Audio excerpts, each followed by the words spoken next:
ونجعلهم أئمة ونجعلهم الوارثين ونمكن لهم في الأرض ونري فرعون وهامان وجنودهما منهم ما كانوا يحذرون. وأوحينا إلى أم موسى أن أرضعيه، فكان ذلك الميلاد سببا في منة الله سبحانه وتعالى على المستضعفين من بني إسرائيل. إن الكبر يعمي عن الحق ويأخذ بيد المتكبر إلى طريق الباطل وهو طريق الهلاك.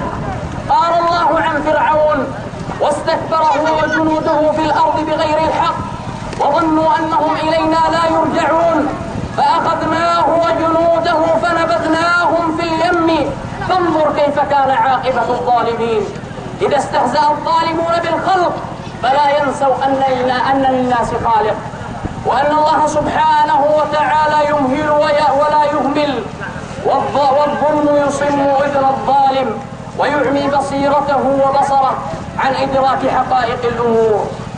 فها هو فرعون يهزأ بموسى بوصفه أم أنا خير أم هذا الذي هو مهين، فكان يصف موسى بأنه مهينا ويصف قومه وهم بنو إسرائيل فيقول إن هؤلاء لشرذمة قليلون وإنهم لنا لغائبون.